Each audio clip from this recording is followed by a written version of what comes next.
Hey friends, Noel here with Noel's Frags, and today we're going to talk about Galleria Parfums.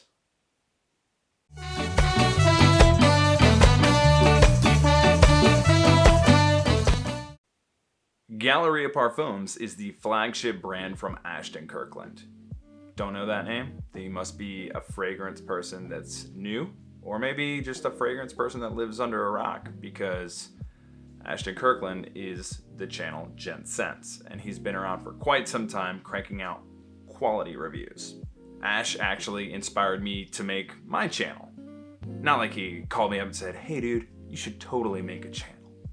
But kind of like indirectly, just watching someone speak so passionately about something they enjoy and, having an audience for that, I was like, man, this is awesome. I enjoy fragrances. I want to speak about stuff I enjoy, and I'm not quite as successful as Ash. Usually people just ignore me, except for like all 12 of you guys. So thanks for coming back. And yeah. So Ash has this brand, and it came out with 7 fragrances. 1 would have been cool. 2 or 3 would have been impressive, but they came out with a staggering 7 fragrances. That's a lot of smells.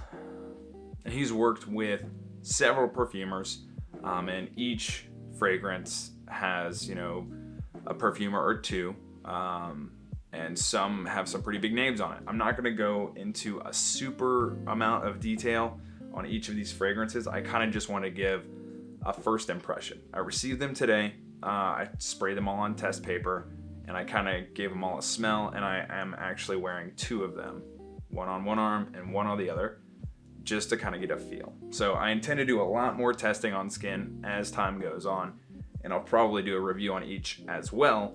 But today we're just kind of glossing over everything and just letting people that are curious about the brand know some initial thoughts, because I know it's been talked about a fair amount on Ash's channel by fellow reviewers and people like that. But you know what? Now it's my turn, and I'm going to give you my take on them. So here we are.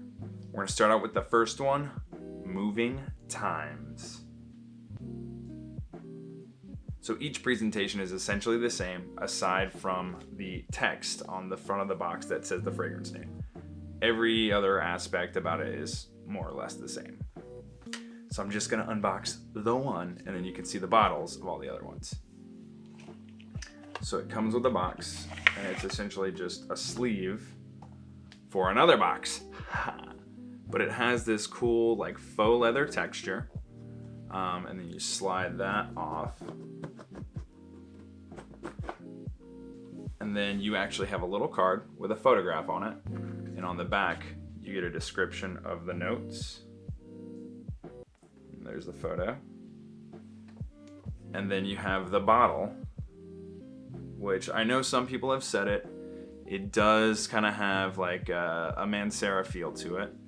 And the bottle rests in this little like silk thing, and I can feel like a foam cutout underneath that's the shape of the bottle, and the silk is just kind of over the foam cutout, so it just kind of clicks into there. Bottles are heavy. These are some stout, a lot of glass, and the cap is also really heavy. If you're familiar with Parfums de Marly, they have notoriously heavy metal caps. These are about equivalent in weight. I haven't busted out a scale and put them both on there, but it's a very heavy, solid cap. One thing I don't like about the presentation, it didn't happen in the box I just showed you, Moving Times, but on Cognac Cafe, the coffin, let's see if I can show, this gold placard that's kind of the back that allows you to pull the coffin apart, came off. And also the little silk, like you got strands of silk like flowing around in there. So a little bit of quality control. The box itself is a little tight. I have a feeling I'm not going to be the only person to experience the back placard pulling apart, just because it gets snug. So if anyone over there is watching, maybe be careful. Maybe tweak the boxes, the packaging a little bit. Otherwise it might get stuck, because this one in particular was very difficult to pull apart, and I see why. The back came off. So since it was first unboxed, let's go ahead and talk about moving times. Oh, also one more nod to the presentation. You can kind of see a gradient in the bottle. It's more or less like frosted. So there's like a frosted texture on the bottles, and it dissipates the lower you go. So it's got that clear effect towards the bottom. So it's cool. All of the line is Extrait de Parfum, and the atomizers are pretty great. Kind of like it's on par with like a Dior. It's a very fine mist atomizer. One thing about this line is all of these compositions have a lot going on, and nothing really, with the exception of like one or two, they're all well blended, which to me just kind of means that it's a lot going on, which I'm not a big fan of. I kind of like to see something stick out, whether it be in the top or the middle of the dry down. Like something pops out and then it kind of goes away, and then something else pops out. A lot of these fragrances are fairly, they develop, but they don't necessarily develop with one note in particular sticking out. They kind of go in waves, but it's composition. So like you'll get this sort of accord, and then it might dampen back, and then you'll get this sort of accord. But not really a lot of notes that stick out in particular, which I kind of wanted to see. But off the cap, it doesn't smell like much. And honestly, when I sprayed it on paper, it did not smell like those florals and mint. It was just kind of like very muted, almost like a paper-like smell. So what is going on? I was kind of bummed about it. I sprayed it on, I let it dry down, I came back, and it still wasn't a lot going on. But I wanted to try it on, so I actually sprayed it on my arm. This is one of two that I actually wore on my skin, and when I sprayed it on, it opened up a lot more, and I got more than just that papery vibe. I got to smell more of the florals. It wasn't quite as listed, like I didn't really get a blast of iris, I didn't really get like the lavender I was looking for. Once again, it's well blended, so you're kind of getting this totally unique aroma. This is definitely unique. I can't tell you anything else I've smelled like it. And on skin, the mint definitely comes out a little bit in the open, and then it's just very floral, but it's its own thing. It has its feminine moments, but it also has its masculine moments. So this is entirely unisex. Moving Times, in my opinion, is entirely unisex, and it's a very unique fragrance. Probably one of the most unique ones from the initial 7. And then you have Dreamwoods. So this one came off really sweet and kind of thick, and I did not enjoy it in the beginning. In the open, it like reminded me of gas stations. They used to sell these air fresheners for people that smoked pot in their cars, called BluntPower, and it would basically just mask the smell of smoking pot in your car. And this had that sort of vibe, and I was just kind of disappointed. I was like, this isn't very good. And then I sprayed the rest, to smell the open of everything else. And I came back to this, and there was this whole aroma of like a creaminess, a woodiness, and almost like a butteriness that was in the dry down that was way better than the open. Wasn't a super big fan of the open, but the dry down definitely is good. Victorian Tobacco. If you are a fan of tobacco fragrances, this is a must-have for you. It seems to me like it's the only note. Like it's just tobacco. A little bit of woodiness. In the open, it almost smells kind of chocolatey, but it's super fleeting. When you first spray it, it kind of comes off like this syrupy, tobacco, like chocolatey kind of thing. That lasts for all of 1.5 minutes. Immediately, not the fragrance dries up, but the aroma takes on a drier quality within 1.5 minutes, and it just becomes tobacco, like tobacco, like not like he said it in his videos talking about this fragrance. It's not a pipe tobacco. It just straight up smells like tobacco, and it lasts forever. It's very linear.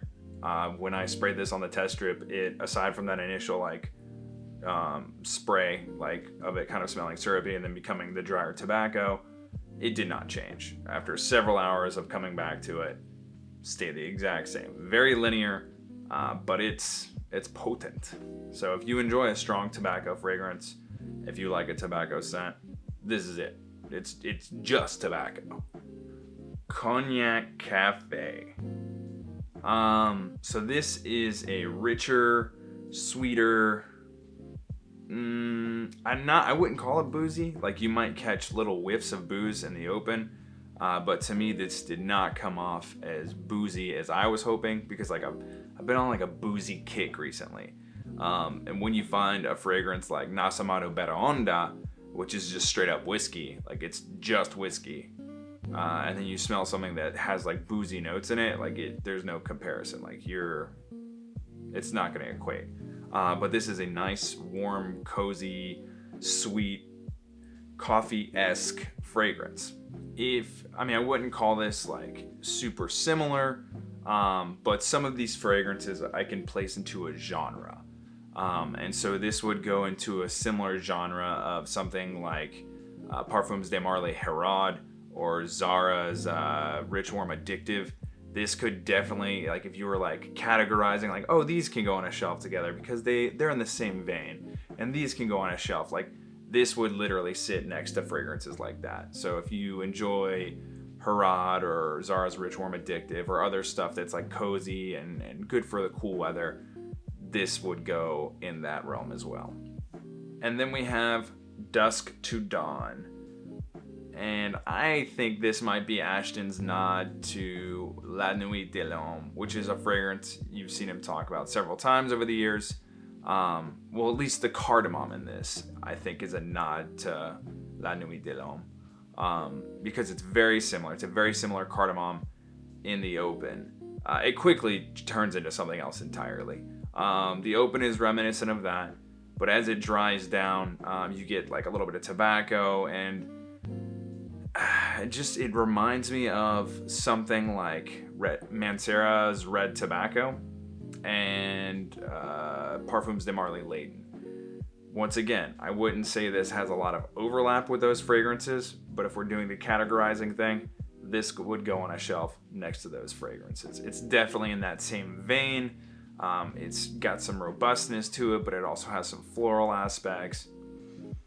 And this is actually the second one that I sprayed on. I sprayed on Moving Times, and then I sprayed on Dusk to Dawn. So it opens up more on your skin for sure. You get more depth.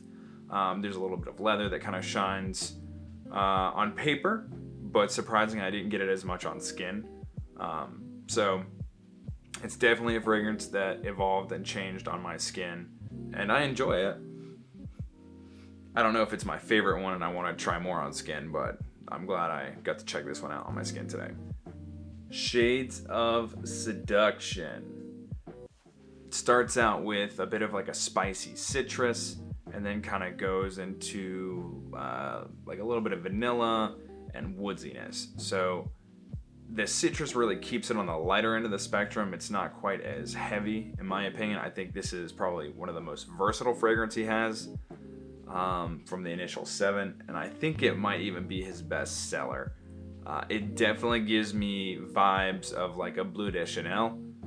I'm not saying it necessarily smells like Bleu de Chanel, but it could be in those same situations where you would wear that fragrance. I feel like this is very versatile. I feel like it's very crowd pleasing. I feel like this would garner compliments if that's what you're looking for. If you enjoy Bleu de Chanel, I feel like you would really enjoy this fragrance. It's not, I wouldn't call it simple, but it's very easy to get along with. It's very mild. It's very, hey man, like, what's up? I don't know, dude. It's just, it'll get along with everybody. Very chill fragrance. Might be his best seller. I don't know. I think this is a good one. I would like to give it a proper wearing instead of just testing it on paper. And finally, by the Yuzu Grove. And honestly, I wasn't really excited about this fragrance. Not because I didn't think it was going to be good, but because I really just wasn't looking for another citrus fragrance. I have several that I enjoy, so I wasn't really prowling for another one. But this one surprised me. It definitely opens up with that lemony, I've never physically smelled the yuzu, but a smell that smells very similar to lemon, so I'm assuming that is the yuzu. It opens up with like this cocktail of citrus, and then an actual citrus cocktail. So it starts out with like mandarin, lemon, and yuzu, and then you kind of go into the mid, and it takes on a little bit of a gen quality and smells like a yuzu cocktail. And Ashton mentions this several times when he talks about this fragrance. And I was just like, all right, that's cool, whatever. But actually smelling it, it is quite cool, and it's a composition that you don't really see ever. I don't know how many like gin and yuzu's fragrances there have been, but this is definitely unique to me. So I thought that was pretty cool. Initially I wasn't expecting much, and it turned out to be probably my favorite of the initial spray. Like upon initial spray, like that was my favorite actually. So that is just kind of a bare bones glossing over, briefly giving you a couple of thoughts on the fragrances. Each one obviously has a lot more to it than I just went over. There's 7 fragrances here, and I haven't really dug into any of them. I just wanted to give like an initial thought on them. Maybe help someone that's looking at buying them, like maybe narrow it down your choices a little bit, give you a little bit more to go off of, because you can read the note breakdowns online. You can see all these reviewers that are talking about the fragrance, talking about the note breakdowns. None of them really kind of categorized anything or put it up against anything else and said, this reminds me of this, or this would go well with this, or this sits with that. So I just wanted to try and offer a little bit of personal insight as to what these kind of fragrances reminded me of. So, you know, if you're looking at it and you're like, I want something really unique, Moving Times might be for you. Or if you're like, I want something that I know is going to get compliments, or you know, I know is going to fit in my collection, Shades of Seduction would be for you. I just wanted to offer the little bit of insight I have to the people that haven't tried anything yet. I want to go through and do a thorough review on all of these after I give them some wearings, spend more time with them, and, you know, tell, like, that way I can figure out how they react to my skin and what comes out, different temperatures and durations and stuff like that. Haven't had them that long, so this is really just a bare bones, minimalist first impression video. I appreciate all the hard work that went into us, and I hope you guys out there that are buying it do as well. If you enjoyed what you saw, throw me a like or subscribe to see more content. And as always, thank you for watching.